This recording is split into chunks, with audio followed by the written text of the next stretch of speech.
Got it. Okay, let me know it's being recorded. Cool.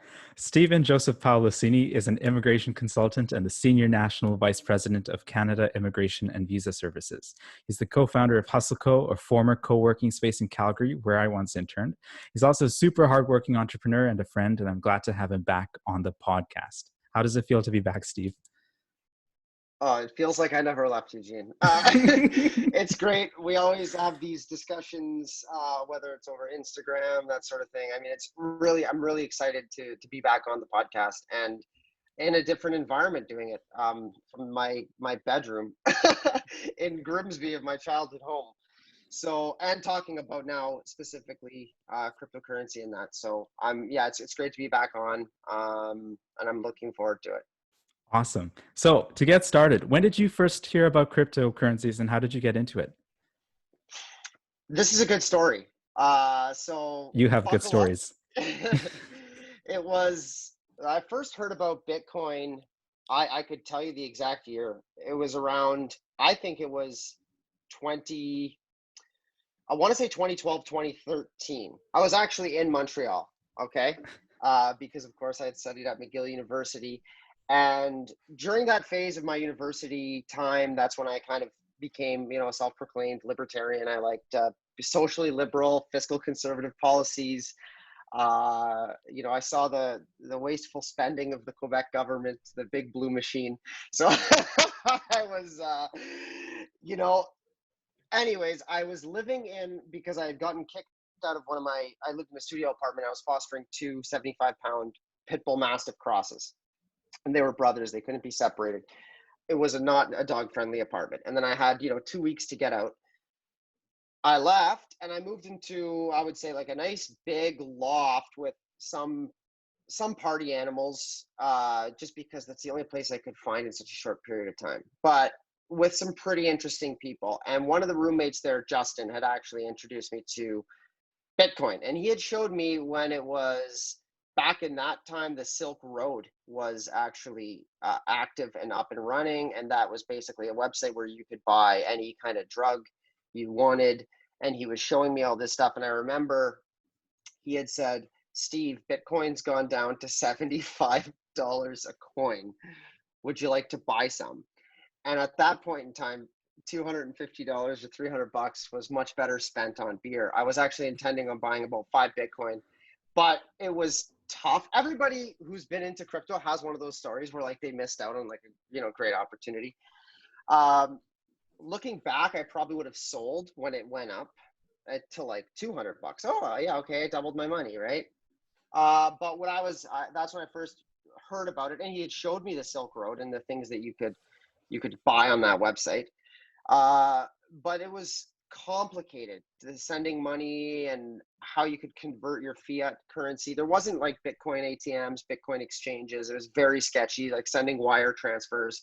And when I was a student at that time, I wasn't really focused on that. But I was immediately fascinated by the decentralized nature, because the original white paper by Satoshi Nakamoto, of course, the guy or team that developed Bitcoin that nobody knows, still has an anonymous identity, is a decentralized currency or something along those lines.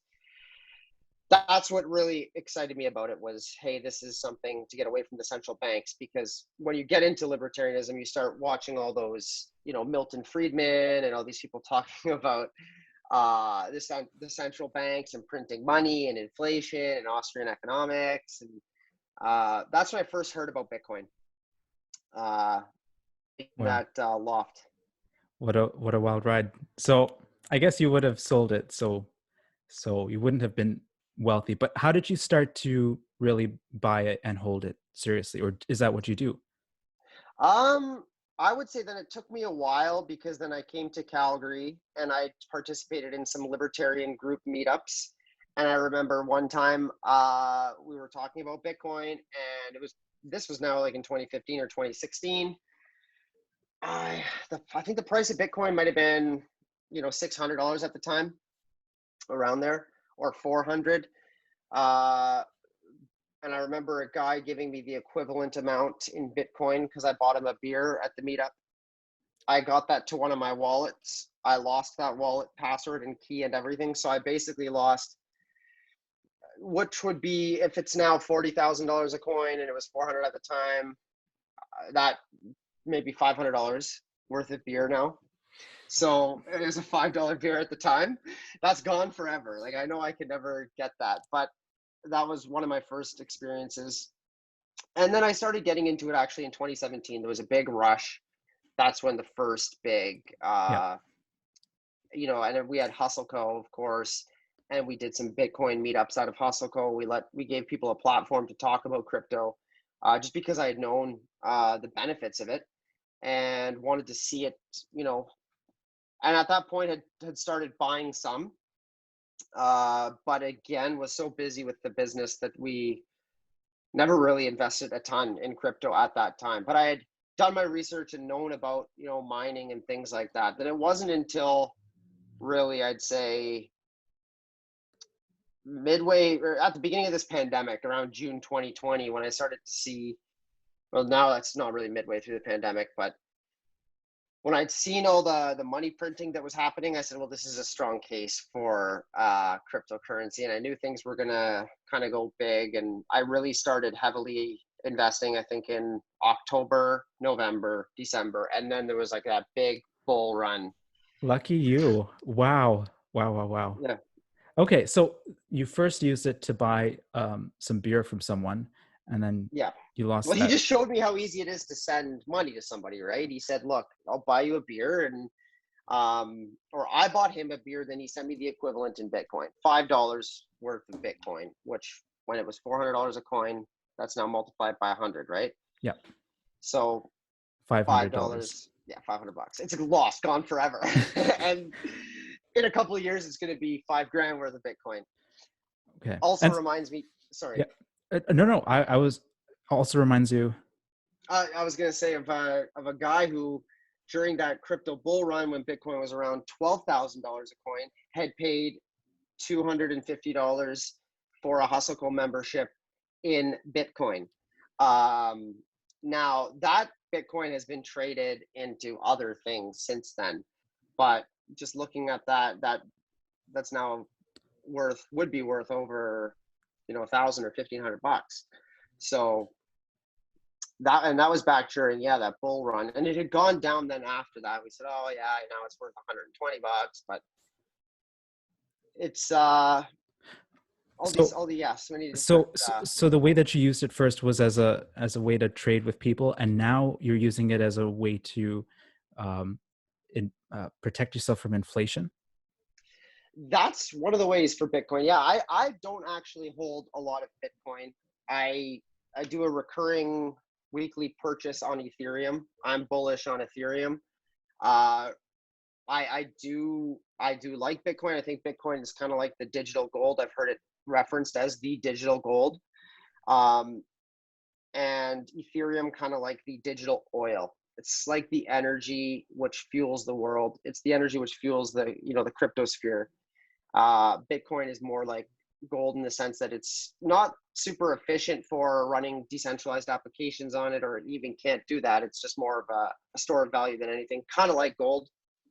So, and I've always had this passing interest, of course, because of my libertarian leanings with crypto. But I will say that it really has become a daily study for me starting in 2020. It became one of those things where they say, turn your hobby into, a money-making hobby. And that's what crypto's been. And it's been beyond just Bitcoin and Ethereum, but other coins, and not just with trading, but with mining, with staking, with yield farming, liquidity mining, all that kind of stuff. So Farm. Okay, I want to ask you about all of those things. So, sure. so my next question is, how do you make money from cryptocurrencies? One way you can do it is by trading them. So you buy Bitcoin when it's 40,000 and you sell it when it's 45,000. You make 5,000 that way. And is this just a random? You're just hoping that it'll go up and then sell it, or or how do you not lose money that way? I've played around with trading. I'm not a big fan of day trading, or what they would know as leverage trading, because I've just lost money in leverage trading. It is gambling, essentially, Right. at the end of the day. Is it going to go up or is it going to go down? No one really knows. They can look at all these charts. That's not, I don't think that's the benefit of crypto. You can do that with stocks. You can do that with any other kind of forex, foreign exchange trading pairs, those sorts of things.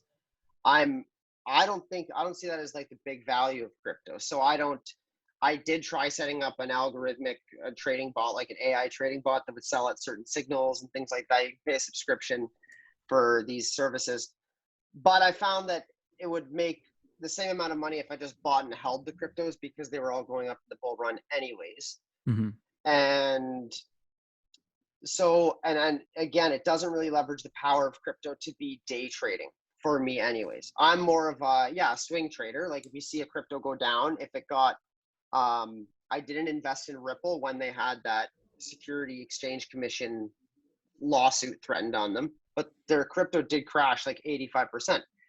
That would have been maybe like a value time to invest. Or when something happens and China bans Bitcoin mining and Bitcoin goes down, like it was a dip, I'd say about a month and a half back, where it's like, okay, now is the time to buy, right? So So that's so there, one of the ways. right. So there's trading. What about mining and staking and farming? Okay, so mining is and it depends. There's over, I don't know, at least over 4,000 cryptocurrencies, right? Different types of, and cryptocurrency is kind of a shitty name sometimes because they're not all meant to be like currencies. Mining, for example, I don't do any Bitcoin mining, but I got involved in a project that was essentially mining by providing proof of coverage, where you set up essentially a kind of like a radio transmitter. The project is called Helium. You can check it out. So what they do is their goal is to have build the people's network, which is you have somebody like yourself and you put basically a little transmitter in your apartment or your house, and you provide a network coverage area, and then devices can use the coverage that you're providing in the future. IoT devices, Internet of Things, like a lost dog collar or locators on those electric scooters to triangulate and find the location. And by providing that coverage, you receive Helium tokens or rewards on the Helium network. And I like this project because it was backed by Google, and I have a miner in my place, and that's one way that you can mine then Helium tokens, is by providing proof of coverage. That's an example of a mining project that I've participated in. Other mining projects are, I'm sure you've heard about the massive. I've invested on the Toronto Stock Exchange in Hut 8. Hut 8 is it's a Toronto-based Canadian Bitcoin mining company. They have mining facilities in Medicine Hat and Lethbridge or Drumheller, and they use Alberta's abundance of natural resources to sun, solar, and wind, and natural gas when needed to mine Bitcoin. Because Bitcoin mining requires a ton of electricity. You were talking about all the Bitcoin mining operations in the world use more energy than Switzerland or Austria, for example, in a small country. Because those miners are those computers that are basically using a proof of work algorithm to solve those challenging problems, and that helps keep the network decentralized, and why it can't be broken or hacked or any of those things. So I don't have any Bitcoin miners, but I have a Doge and a Litecoin miner, so that uses a script algorithm. And it doesn't make a lot of profit, but it's check out mini Doge miner. That's one of them. So mining, those are ways. However, I will say that a lot of the cryptocurrencies are moving towards what's known as proof of stake. So that secures the blockchain. And again, I don't want to go into like the super technical aspects of it. But it basically, by holding those cryptos, by having more crypto, and by staking those, you're essentially letting a validator, somebody who has a lot of, and I've looked into running a validator node, it's called, and I'm considering for certain cryptos to get into doing that, where then I take people's staked cryptos essentially that they send to me. I use that to run a validator node, which might require $10,000 or $100,000 worth of coins. And by running that node on like a web server, you are maintaining the integrity of the network. And then I'm paying them out a commission to use their coins, right? But I'm getting the bulk of it because I'm the one running the validator node.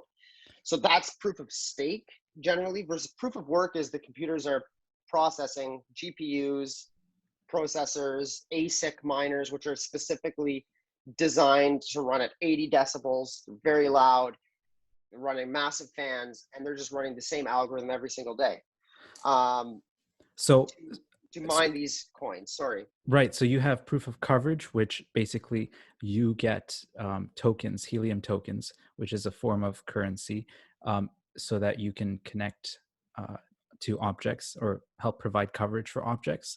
You have proof of work, where you use your computer to try and answer very complex math problems, and in exchange, you might get bitcoins or some other currency. And then you also have proof of stake, where you have to invest your money basically into one currency and hold it with them, and in exchange, that gives the network more liquidity, or it gives it more solidity, and then they will pay you back as a result. Yes, effectively. Like, it's built into the software protocol. Like, Bitcoin is only ever going to be, there's only ever going to be 21 million Bitcoin minted. I'm sure you know that. Yep. So, and as they get minted, then there's a halving that happens every several years where the rewards get cut in half. So it's like it approaches an asymptote, right? Like when it approaches that 21 million Bitcoin minted. So yes, you actually summarize things very well. And one of the ways that you can just get into another proof of coverage one is, I don't know how good the project is going to be, but it's called Nodal Cash, NODL. And I have the app on my phone. Mm-hmm. So essentially what I'm doing is using my Bluetooth on my phone to try and interact with IoT devices. So I'm providing like a mobile beacon, and I'm actually earning Nodal Cash. Now, it's not on any exchanges. I don't know nobody really knows the value of it at this point. You can estimate what the value might be. If the max circulating supply is going to be 150 million or something, well, it might be worth, if it's $150 million network, then it's going to be $1 a coin, roughly, right? Because there's 150 million that will be available or are available. So those are, yeah, that staking is essentially, Ethereum's moving towards doing some staking as well, because the network uses a lot of power. And that creates what's known as high gas fees when you're trying to do swaps and transfer things on the Ethereum network, because the miners are making good money. But it's, if there's a better way to validate, there's arguments, proof of work versus proof of stake, which one's better? I don't know. I can't really answer that. I'm not technical enough to, but for the viewers and listeners to look at just participating in some easier projects, definitely I would say Nodal Cash is one of them.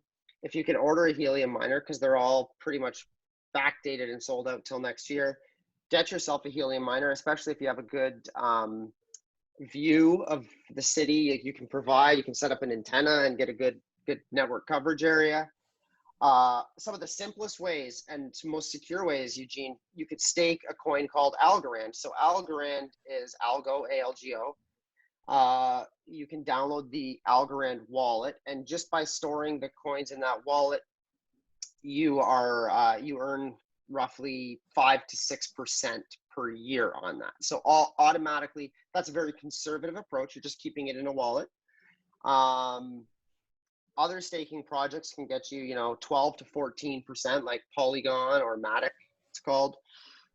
And the easiest way, now you can set up these validator nodes and kind of do it yourself, or you can do it through a third-party exchange. And I recommend, crypto.com is pretty sweet for that. You can just stake on their Earn platform, or for example, Binance.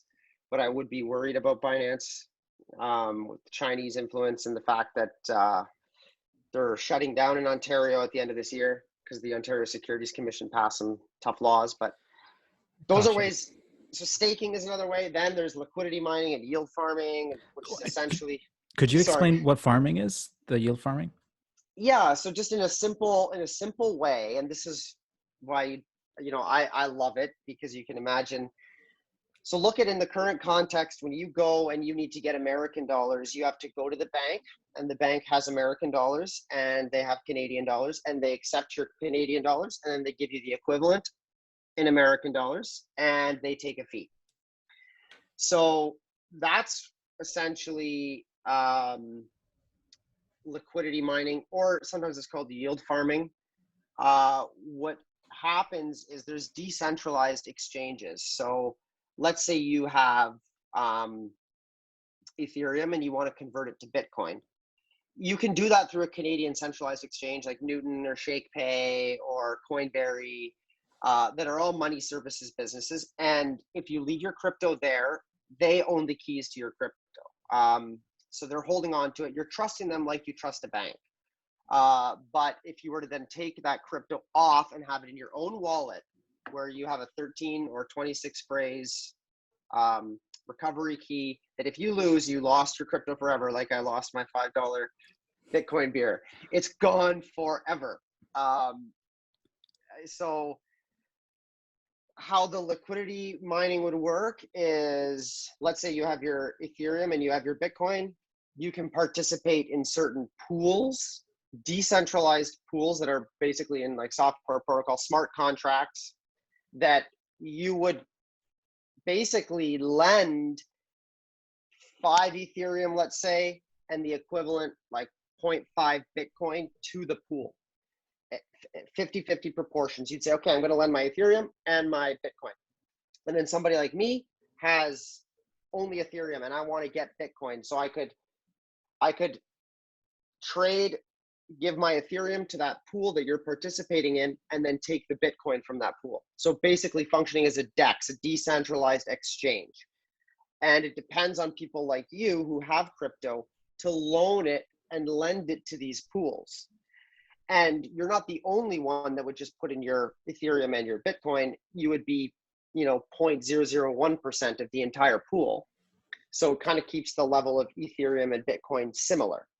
And then whenever somebody does that exchange, they get charged a fee, like on Uniswap. And those fees get allocated to the people like you that have lent out your crypto. And what websites can you do this on?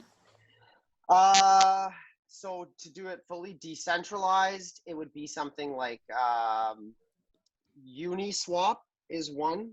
Mm-hmm. That's probably the largest decentralized exchange. Something that's fun to learn about it and not really screw up too bad and make it easy for a lot of people is Pancake Swap. Okay. So I love these names. Yeah, Pancake Swap, Uniswap.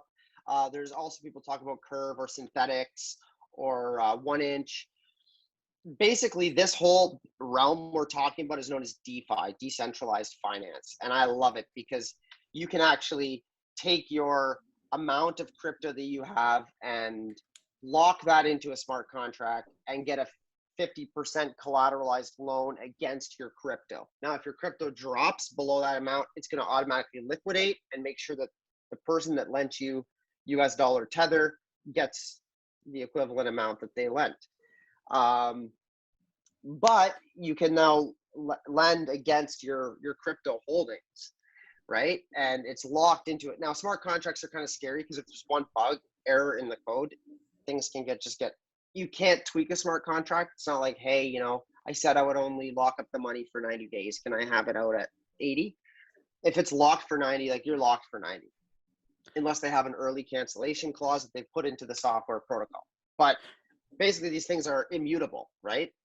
And just to clarify for anyone who doesn't know, a smart contract is the equivalent of a contract, except it runs by itself and um, it executes itself. So the equivalent, the smart contract that you would know about is basically a vending machine where you put in the money, out comes up chips or a drink, and then so if there's a bug in the system, you're not going to get your chips or your drink, and you're not going to get your money back either. So it's risky Yeah. in that sense, but it's automated. So a smart contract runs itself. You don't need a judge. You don't need lawyers, any of that. So that's what. Yeah. And the cool thing about it is that it allows people to make trades with each other without the need of a third party, and so it increases trust in that sense. Yes, and by removing that third party, you give money back to the people. Like that's what I love about Helium. They're doing, it's lo-fi, like LoRaWAN, which is like lo-fi, so it's only for communicating with IoT devices. But ideally, and they're launching it in the States in the fall, it's called Freedom Fi, where they want to have people in the US basically set up 5G cell phone towers. Okay. So now imagine if you've got people now that are maintaining a cellular network coverage and they're being paid to do it. So the big dogs like Telus, Rogers, Bell, they're being cut out. Like the middleman is being cut out. And not only would cell phone plans likely be more affordable, but people would be able to make money by being hosts, like they're hosts with Airbnb, like they're hosting their vehicles with Uber, but even more decentralized in a sense that it's built into the code, the protocol, and there's a governing foundation that, like the Helium Foundation, that kind of looks, they have a stake in it, they have ownership in the coins, so they have an incentive to grow the project. So yeah, if you want to say. I wanted to ask you. So you were talking about Algorand wallets giving you returns of around 5 to 6%, Polygon and Matic giving you returns of 12 to 14%. Two things to ask about that. One is you're getting 12 to 14% growth in your Polygon tokens, right? You're not getting like dividends back in Canadian dollars or American dollars. That's correct. It's Yeah. it is Yeah. it is the token it's the tokens, it's the number of tokens that you have which is growing, which you can then go to trade in for Canadian dollars. So yeah, Yeah. that's I right. mean, it is all in the cryptoverse. So, Okay. you talk, the one term you probably heard of, fiat off ramping or on ramping. It's getting your Canadian money now into crypto. So there's ways to do that. Newton, ShakePay, just boom, Canadian money, boom. Now it's in BTC. Now when it's in Bitcoin, you can convert that to Ethereum. You can swap it into whatever, cake, anything you want, essentially on the internet. And now you're just playing in the cryptosphere. And yes, when you are staking something like Matic or Polygon, they call it now, went through rebranding, you earn, with Algorand, you earn Algorand. Now the question becomes, what's cool about staking those sorts of things is you can also stake stable coins. Okay. So I'm sure you've read about and heard about stable coins that are basically pegged to the value of the US dollar, Canadian dollar, like TCAD is one of them, or TUSD, or USDC, or USDT, US dollar tether. And when you stake those, they generally pay very higher returns because people want, so you can stake those, or you can also lend them out. You can let people borrow them because people like borrowing stable coins. If they need $30,000, they don't want the coin to crash up to 40%, right? Right. They want it to stay it if they want to go buy a new vehicle and they want to, leverage their volatile cryptos to lend out USDC or USDT. And those pay higher returns. But you can also imagine after a year of maybe staking USDC and getting 12% or 14% on it, after 1 year, it's still going to be $1 Canadian plus that interest you made, or $1 American, sorry. Right. Whereas if you stake something like Matic and it goes up, I think I bought Matic around like 60 cents. Now it's 130, almost 140. to $1.40. It's gone up maybe 100% since I bought it, or maybe 150%, right? Yeah. I'm glad I didn't stake USDC, like a stable coin. So Right. So what you're saying is, uh, wait. So with Polygon or Matic, it's the number of coins that you have that is increasing when you say 12 to 14%. But the value of the Canadian dollar equivalent of Polygon could go from $1 to 10 cents. And so even if you have more polygons, it might not mean you have more money in the bank. correct. But it Okay. could also, and I do believe crypto is going to continue to go up. Right. Not every project, there will be some that will totally die. But I also see this as the beginning of like the .com era. It didn't matter if you had stocks or shares in America Online, MSN, Yahoo. Yes, Google and Amazon were the ones who really made it, right? But all the other ones, people still made a lot of money on the ride up. And I think that's what's going to happen. Like crypto is, I think, one of the greatest innovations since the internet. Um, and It's so shocking because it lets you have private property online, and there's yes, nothing that um, gets innovation going like private property. exactly. Okay, Totally. I have another question. It's Sure. and a bit of a story too. I actually got my first paycheck in cryptocurrencies a couple of days ago. My boss, what I usually, so I work for an American company, and the way that it usually works is my boss does a wire transfer to my US bank account with RBC. So they take $15 USD just for that. Then I use a company called Wise to transfer my USD from my RBC American bank account. And then they give me Canadian in my RBC account here in Canada. And then they take around 35 or so dollars. So there's that. But it depends on how much you're transferring over. And this whole process takes around 3 days, 3 or 4 days. And so then I asked my boss if he could pay me in crypto instead, or rather transfer the money in crypto instead. And he said, yes. We use Chainlink, and that costs a Nice. couple of cents, I think, because at the time, Ethereum, the gas fees, it cost $5 to transfer over money. So what he did was he said, okay, I'm going to send you this much salary, your amount. And so then I gave him my wallet ID. And then he said, I've sent it. And then a couple of seconds later, it showed up in my Newton account. But I was so worried because Chainlink was, it's so volatile that you wait 2 seconds and you've just lost $40, or you wait 3 seconds and you've just gained $80. And it's not great when you want to pay rent and stuff like that. You don't want to lose Exactly. that much. So do you think that, how do you avoid that volatility? Stablecoins, 100%. Okay. Tell your boss to Use well, Tether. he could I'm not a big fan of Tether. I like you could get him to send you TUSD or TCAD. And if you want to do it through an exchange, crypto.com has those wallets available. And it's an ERC20 token, so which means it uses the Ethereum network. So yes, you're gonna have to pay those high gas fees, but TUSD also, there's a BSC, which is Binance Smart Chain. I think it's called BEP2 or one of the other. Basically, it can transfer over a different network. Now, you cannot receive BEP2 Chainlink to an ERC20 Chainlink wallet address. I've lost like $7 doing that. Okay, I was testing it out. So you have to send it to the native token address, or just be very careful whenever you're, because so it was basically that. And that's like talking about wrapped. You've heard about wrapped Bitcoin, WBTC. No. So that's Bitcoin that is wrapped essentially, so that you can, well, they call it wrapped, but it's Bitcoin that's an ERC20 equivalent, so you can Sorry. send it using Could the you Ethereum network. Yeah, could you explain what ERC20 is?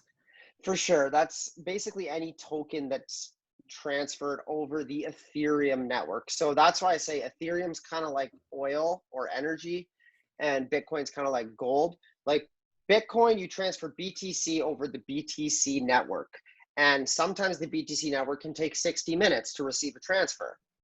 It gets clogged. It can only do 7 transactions per second because that's when it was designed. Like they used a certain size of blocks to transfer the money. And people who want to change it then create what's known as a fork. And then that led to Bitcoin Gold. I'm sure you've seen Bitcoin Gold, and I'm sure you've seen the other Bitcoin. Cash? Bitcoin Cash, yes, Bitcoin Cash, which is, I think the difference is 1 megabyte versus 8 megabyte blocks, right? So a lot of people use the Ethereum network because it can run decentralized apps or dApps.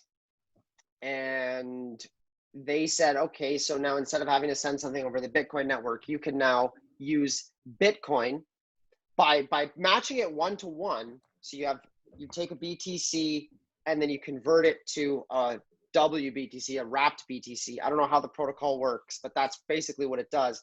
It now takes that, it's like a stable coin for Bitcoin. That wrapped Bitcoin is the same value as a Bitcoin because it can be exchanged for Bitcoin or transferred into wrapped Bitcoin, WBTC. But now it's WBTC, Bitcoin, which means it can be sent over the Ethereum network with Gotcha. Ethereum gas fees, and it can be put into a pool, wrapped Bitcoin and Ethereum, and they can be swapped and used on a smart contract to be lent out to people. So Gotcha. that's ERC20 tokens. Then there's BSC, Binance Smart Chain, or other basically networks as well. So they're different platforms over which you would be sending your tokens. So different cryptocurrencies Yes. have different highways that they can use to get from one Essentially, person yes. to another.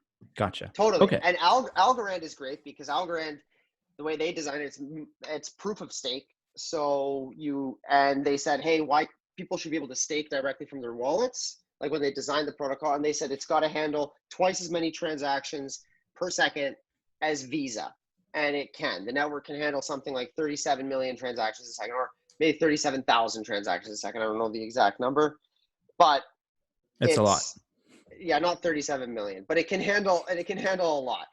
Okay. So that's more efficient as a money transfer. And I've sent Algorand, and it's like 0.001 algo to send something. So that's a fraction of a penny. But right. So yeah, ERC20 tokens are ones, and if you have a Ethereum wallet, an ERC20 wallet address, you can receive other ERC20 tokens. Like a lot of projects that their main focus isn't like crypto or storing value or that. It could be something like any other kind of. I'm trying to think of a project that used to. I don't think it has any weight now, but I remember seeing it back in the day, thinking that's a cool concept. But it's I think it's called Power, and it was basically people could have solar panels, and if they had extra power, they could basically sell it to their neighbors. So it was kind of like a decentralized power distribution network.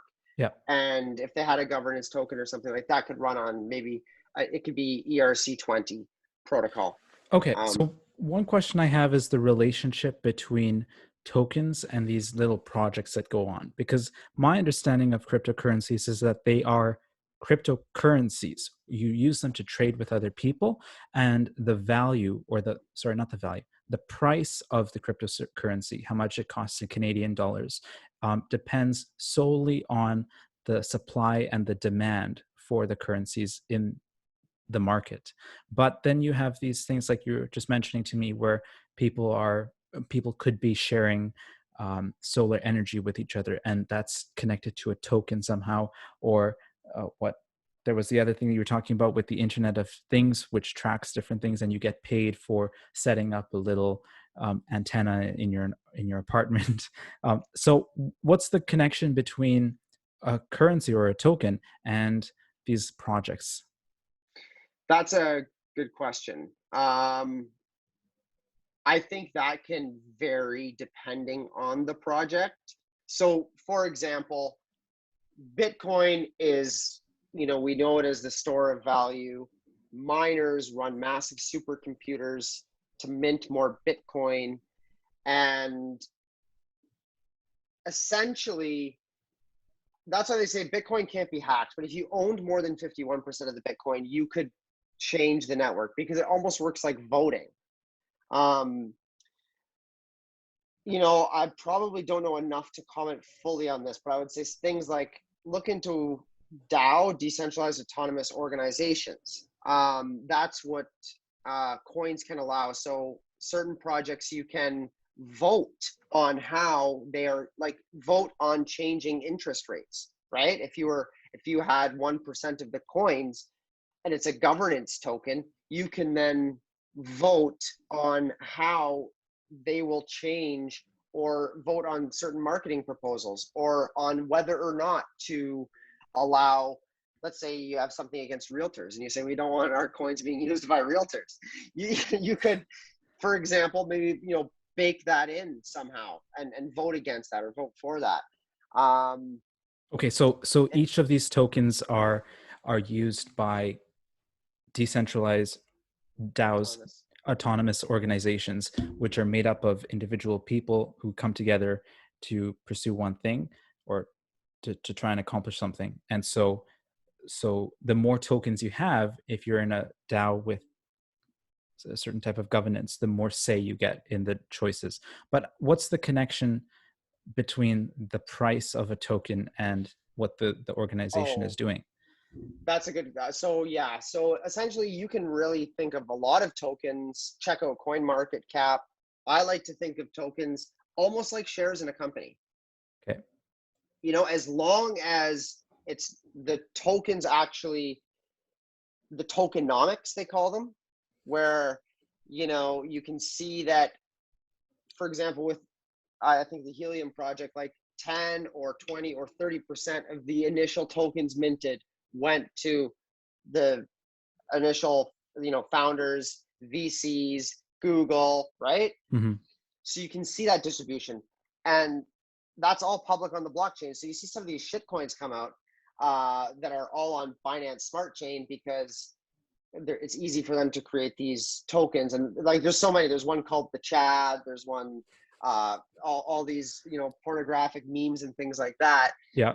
But you can look and see that, okay, so one wallet address holds 85% of the minted tokens. Like this is not a project that you'd want to invest in, because it's not really decentralized when somebody has 85% of the control, right? Yep. And how do you see the blockchain and the transactions that go on? A lot of these are on the explorers. So you can check out Helium Explorer for Helium, for example. But the ones you'll want for would be like Etherscan or BSC Scan, Binance Smart Chain Scan. And with somebody's wallet address, you can see what coins are in their wallet. You can see how much, what transactions occurred. It's like fully transparent, right?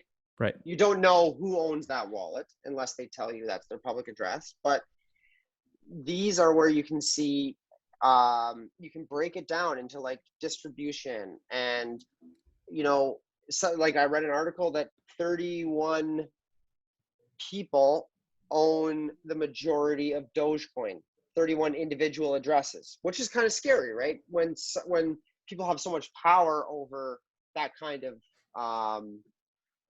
currency, then what would happen if one of those wallet addresses dumped all their coins on the market, right?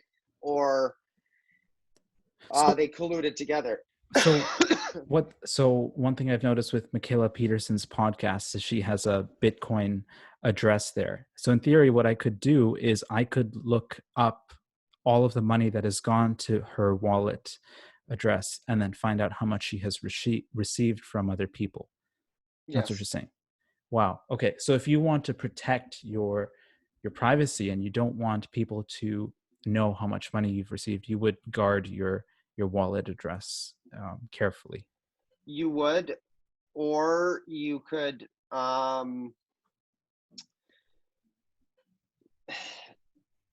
I don't know if, for example, if you have a wallet where it goes straight to your own wallet address, I'm not super technical to know this, but let's say you had like a Newton address, right?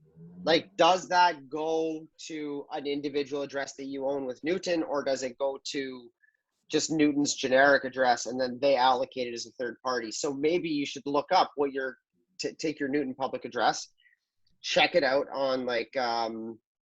It wouldn't be Etherscan, it would be for Bitcoin, but there's an equivalent for the Bitcoin network, and see what you could see. Now, how do you maintain anonymity? It would be, maybe you want to have an address that nobody knows the public key for. And that's why they say this one Bitcoin address holds like this many Bitcoins. We don't know who has it. And it hasn't moved since April 12th, 2009. Is this Satoshi or whatever, right? Right.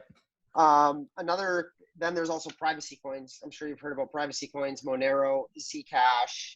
Those intentionally use technology built in within the code to obfuscate the addresses, essentially making them untraceable.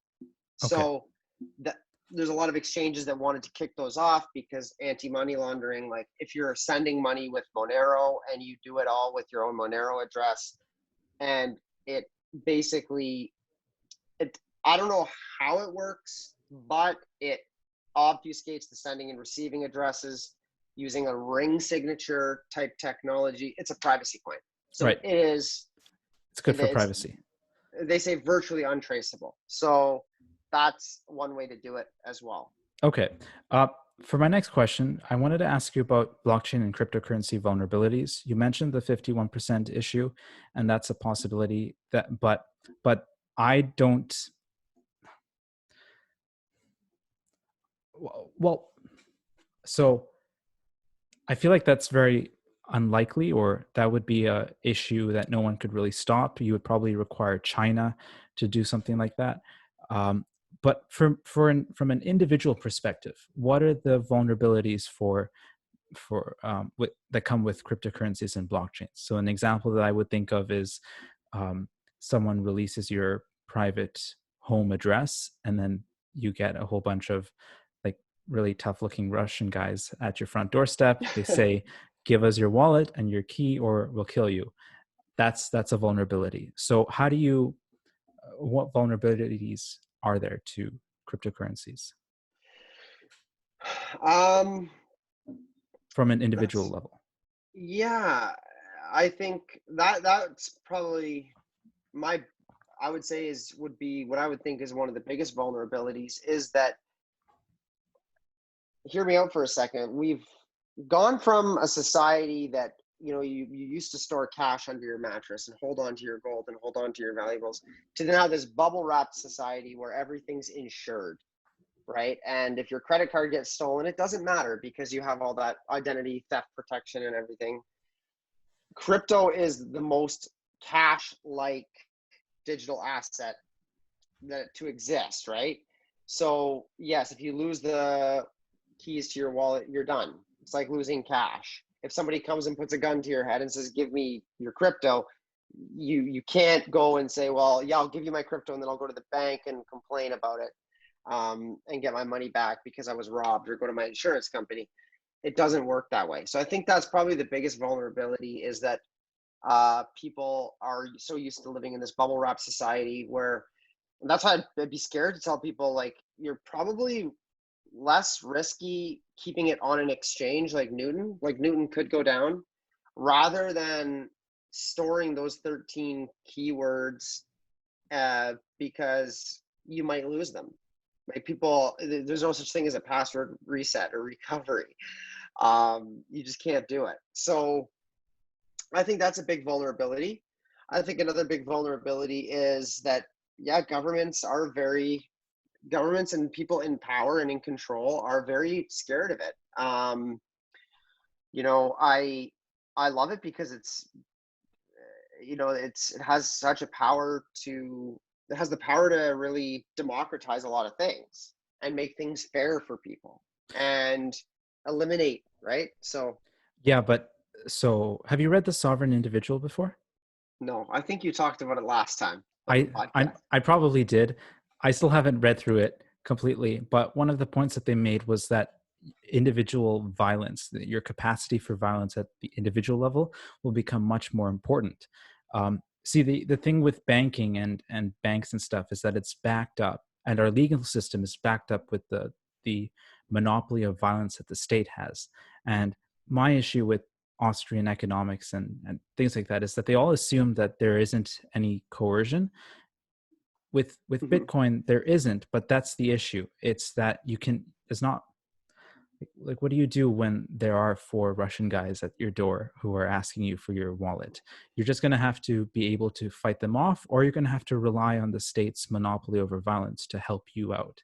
So there's always going to be a need for violence. I Hmm. guess you can hire other people to protect you, and you can pay them using Bitcoin. Um, Hmm. uh, But but what's to stop, again, what's to stop four Russian guys from, why are we targeting Russians? sorry. But what's to stop four Russian guys from coming to your door and saying, give me your cash, give me your money, or approaching you outside of an ATM saying, take out your cash, take out your money, The and well, you're carjacking you, that's definitely right? something that could happen, but that's much more likely to happen in a situation where crypto becomes illegal. So Hmm. let's say we use cocaine as a currency. Um, it's not like I can call the police and say, "Hey, these Russian guys are threatening my supply of cocaine." You're on your own in situations where you have stepped outside of the protection of governments. Hmm. So I think that crypto is great. I like how it decentralizes things. I like how it democratizes things, and how it creates trust. But I also think that it requires it. It still requires the state. It still requires a monopoly over force. So I guess a minimal state would be useful for that. Yeah, I mean, I see what you're saying, right? Like that is, and I do think there would be ways. I mean, if you're, and I'm not by no means I'm a big player, but there are ways for people, I think, to hide. Like there's these cold wallets that you can buy where, like from Ledger, for example, and that's where you store your crypto. Your crypto keys are basically stored on a like a battery powered device, right? And I was reading the operations manual for it, and they were talking about how they have one option where you enter in like a fake pass key that can only disclose like a 3% of your crypto, right? Or you can choose, you can specify. So like if somebody comes and says, give me all your crypto, you're like, okay, like you enter in this pass key, but it only shows actually 5% of what you have. Right. Or you could store it on other wallet addresses or things like that. Um, so there are those ways as well. Um, I think, yeah, vulnerability, it's people probably being afraid to move back towards that cash is king society and like Wild West bandits and people, holding you up at gunpoint to take your crypto. Right. Right? Okay. So for my next question, I was going to ask you, so what Bitcoin is. I don't want to ask you that question because I think it's very annoying. And Mhm. most people who try and answer it by saying, "Oh, it's blockchain connected, mathematical," it gets incomprehensible after 5 seconds, and then you ask them more questions, but it becomes even more incomprehensible. So one thing that I have found has helped me understand crypto better is to just put my skin in the game, to buy some crypto and Ethereum on a network on Newton. Another thing that I'm going to do to understand staking is to stake some Ethereum, and so that's one way to understand it. Another way to understand something is to see what would happen if you removed it. So and see what would fill the vacuum. So you said earlier that we're still in the early part of blockchain applications and Bitcoin and cryptos, but what do you think would happen if all of the cryptocurrencies in the world today just disappeared? How would people notice it in their day-to-day lives? Oh, um, I don't think they would even notice. Okay. Like, I mean, well, there would be some people that maybe were relying on they were storing Bitcoin and they were hodling forever, and it was like $3 million or whatever. And now that's now gone from them. Then there would be people like me who are like, oh, damn, like that was like a passion, and like I was earning some passive income from that, and now it's gone. That, that opportunity. Then there would be the vast majority that would just be like, oh, I lost my $150 that I put into ShakePay. Like, too bad, it's gone. Like, I knew it was a scam from day one. And I think that shows because the market cap is still around just 2 trillion, and the global equities market or something is like beyond 85 trillion. I don't think it would lead to a crash of epic proportions. I just think it's too small. It would stop some people from earning some additional income here and there. It would, cancel a lot of startups that are in the crypto space. And those startups are, to my understanding, a lot of them aren't just using crypto to pay their employees. Like, they're paying their employees in fiat, because we need fiat right now. We still live in a fiat society. So I don't think it would have a massive impact. It would be tragic, because if they were all gone, if that technology didn't exist, I mean, I'm just so excited to see what the next 5 to 10, 15, 20 years in this industry are going to bring. Yeah. And what it can do and how powerful it can be. Right. Okay. So as of right now, we're still super early on in the game. Just like in the 90s, the internet was early, but we're going to see how massive of a thing blockchain will be to our society. Yeah. Like, I think for right now, it's people like you saying, well, it's cool. Like, I received money in like 2 seconds. It was great, And that's like when the internet first came out, it's like, cool. Like, I sent an email to this person and I didn't have to send it in US postage or whatever, right? Yeah. But now we're having a video call. You're in Montreal, I'm in Grimsby, and it's almost as if we're just sitting around a cafe. Like, the quality's been perfect, everything's awesome. This is one thing that we could have never seen coming, that they didn't really see, I think, back in like 1995, for example.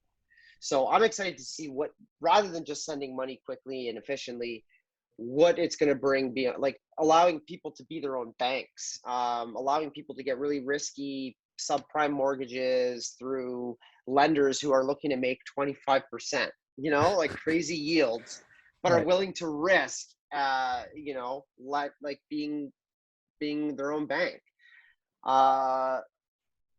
Competitors to like the Uber and Airbnbs, because those are, yes, they're decentralized marketplace style apps, but what happens if you then create your own software protocol and it's called Uber Cash, and it's run by a foundation, and instead of it going up the chain of command to the CEOs and the shareholders of Uber, it goes to the coin holders and the users of Uber, the people who are riding it, and the drivers. And the drivers and the riders, depending on how much Uber Cash they own, can vote on the governance and which cities to go into and how much to charge and if this is fair or not. So kind of like, right? Right. So I we've see just got to, that. okay, we've just got to wait and see, because the possibilities are so foreign to us, just as the possibilities with internet were so foreign to people in the 80s and 90s. Yeah. It's going to be They a weren't wild ride. thinking about swiping for dating applications back in 95, Right.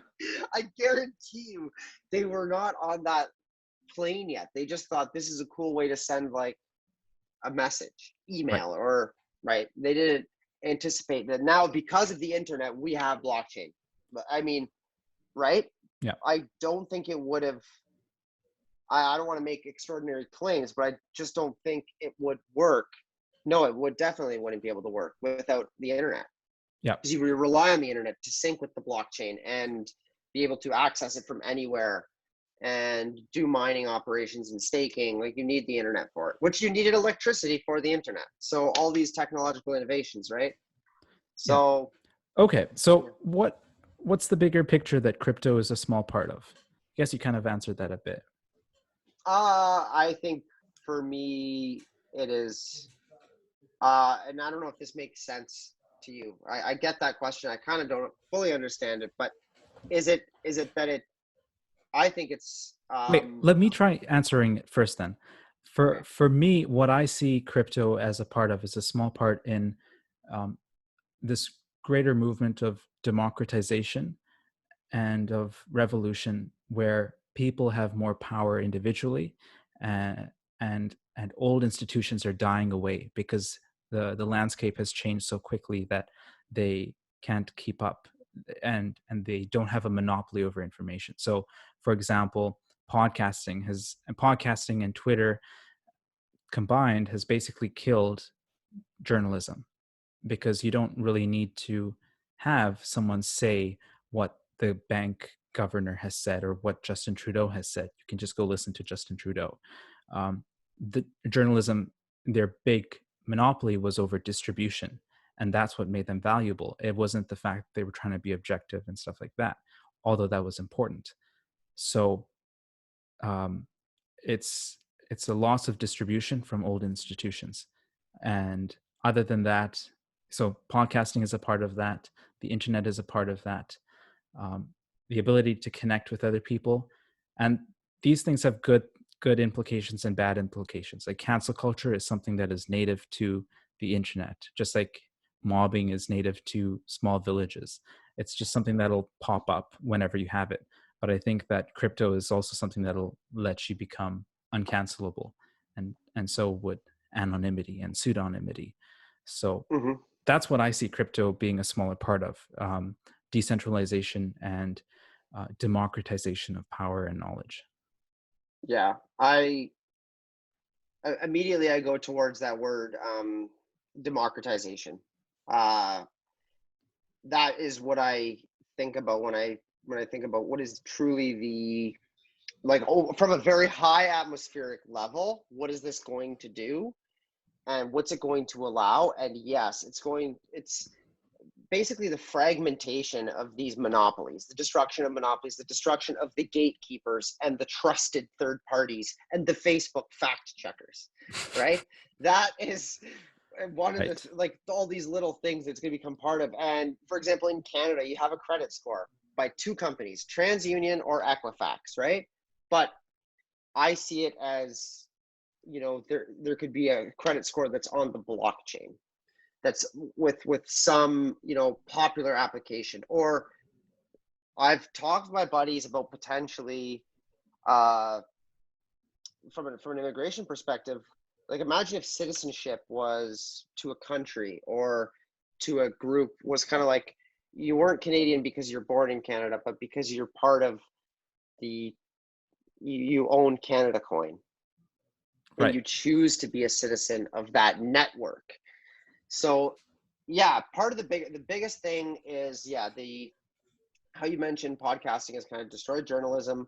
I see it having the ability to, yeah, destroy the trusted third parties and the gatekeepers and the monopolies. That idea of skin in the game giving you more citizenship is a really interesting one, because Balaji Srinivasan, one thing he talks about is, um, I forget what they're called, but like communities of people who are autonomous, who basically have power because they have come together. And the difference between one of those communities, there might be like 500,000 people, 100,000 people, and maybe they elect Elon Musk as their leader, something like that. And the thing about a community like that is that they would rely on um, consent rather than coercion to join. In a state like Canada, I'm sure you feel this, but you feel like most people don't agree with your libertarian views.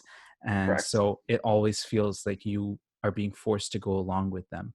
And then God forbid, Maxime Bernier or someone, a libertarian, gets to power and becomes prime minister, all of the socialists would feel like they're being forced to go along with him.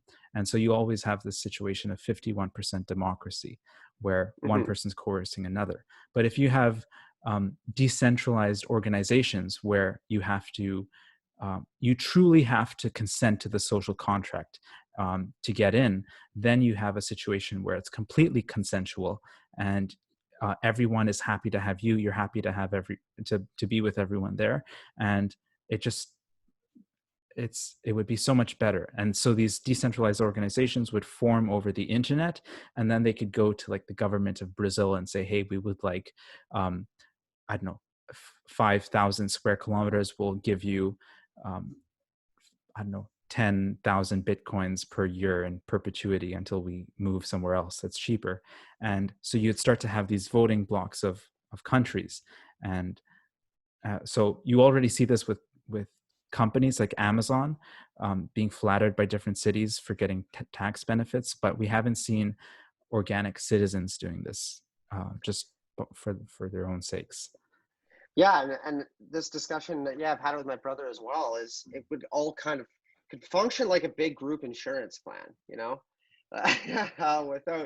without the shady insurance companies. But you'd say, yeah, like I earn my income converted into like I hold it in Canada coin or something like that, or like Citizens coin, let's say, and I stake it with this decentralized autonomous organization. There are 5,000 people in that are stakers actively validating this network, and I give 20, like I stake, I earn income, but I also give 15% as a tax voluntarily because we maintain a group insurance plan for our healthcare.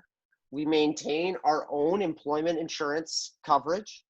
We maintain so you kind of look after members of your own community, and you create this community around the crypto sphere, Right. using blockchain. It would be really, really neat. So that's where that's going. And I also think, I mean, this is a side note, but one of the biggest applications I think of blockchain technology could be voting, could be to eliminate voter fraud. I think because it gets rid of the double spending problem, right? I'm sure you've read about that with Bitcoin and stuff. So you could do it so that it's public-private key, and if you're a Canadian citizen, you have your private key and you can vote, and that's it. And you can see how many votes for which candidate were on this ledger. You can say this person with this address voted for Harper, right? Which might, I'm sure we can set up a system like Monero where it's privacy first, and then you can have blockchain voting for sure. That would be a great idea. Yeah, I Okay. think. So let's see.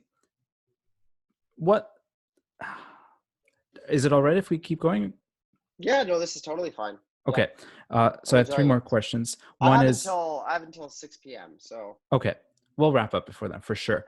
What long-term effects do you think the pandemic will have on the crypto space?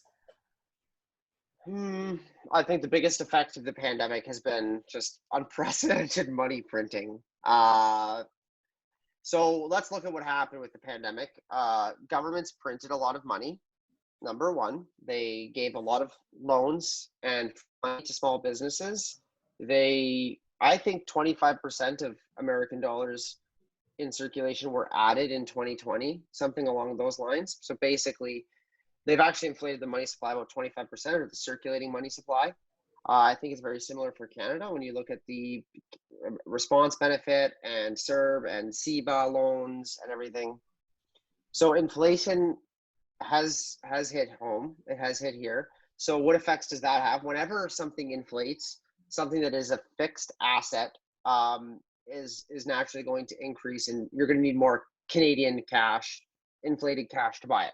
Which is why I think a big reason with the real estate market is so on fire in Canada is because of now all this free money, right?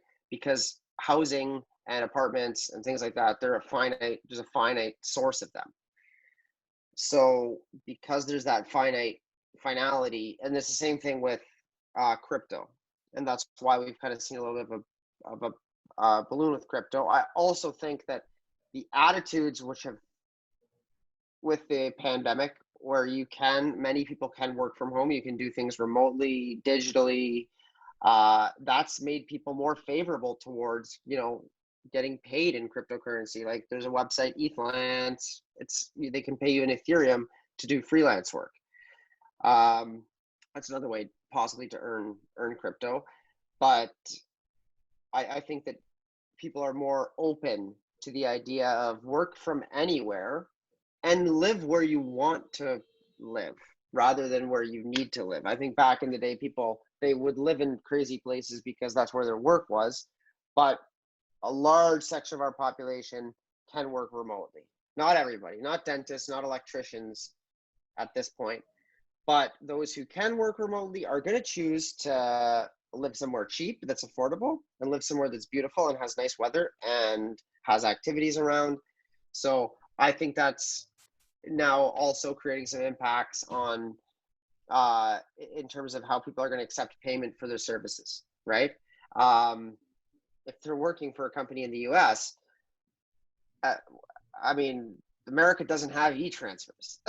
Right. So it's going to have to be like a wire bank transfer, and there's going to be some anti-money laundering. You're going to get a call from your bank saying you're receiving money from the States. Like, what are the sources of these funds? So crypto is the easy way to move that. So there's a few things. Those are them. I think the biggest ones as a result of the pandemic are, like inflation and the fact that it's really changed our work environment, work from anywhere, get paid from anywhere. That switch to crypto has been easy. And also these vaccine passports they're talking about. You could keep people's vaccination data securely on a blockchain. That would be one of the best ways to keep a vaccination record. And I think there is an application, PortPass. I don't know. I've looked into them briefly, but I don't know if they say they want to use blockchain or they use blockchain, but I haven't dug deep enough to find out if it truly is. But that's, again, I guess another little side thing that could happen. Okay. Who do you think is most threatened by crypto and by blockchain and by decentralization? I know we went through every single institution that was made pre-internet, but any ones in particular that come up? Um, we've kind of covered all of them. Like it Okay. is governments, it's monopolies, it's big banks, but I also like to throw in the fact one of the that I think people fail to acknowledge it. Not just the big institutions, but I would say the dishonest, bad players in anything. Whether it's a mechanic that's trying to rip somebody off and overcharge them for a service they don't need, done, or How? Could you explain how he would be threatened by crypto and by blockchain? yes, I think because look at something, for example, like look at how Google reviews has partially democratized. Um, if somebody has a shitty experience, if multiple people have a shitty experience at a restaurant, there's enough Google reviews that ultimately that restaurant's going to suffer in terms of business. But again, that's kind of centralized. Google keeps the reviews up. Sometimes they'll remove some that have foul language. But if you had like a trusted because things were verified. Let's look at immigration consulting for an example. And you had my successes, my failures, my reasons for failure, all on a public ledger. And then I said to somebody, I can help you come to Canada. And then they see that 8 out of 10 of my cases have been failures and they got misrepresentations for 5 years and they can't come to Canada for 5 years. I mean, I can't lie about that. I can't cover it up. It's there.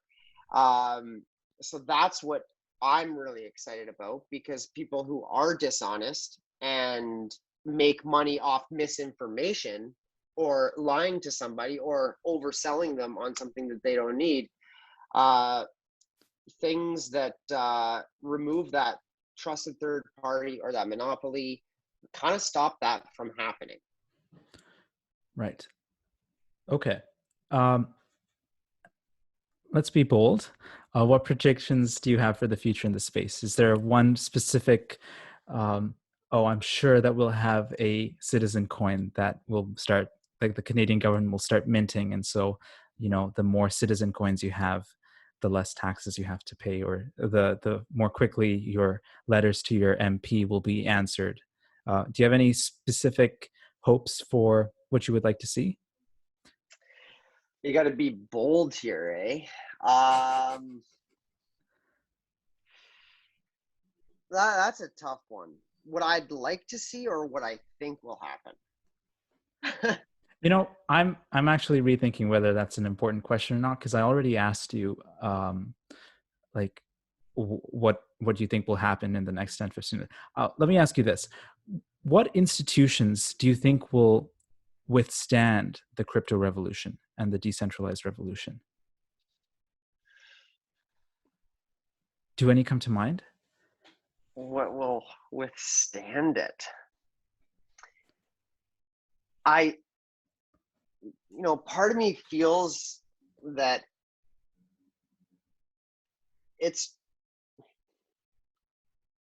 nothing can withstand it.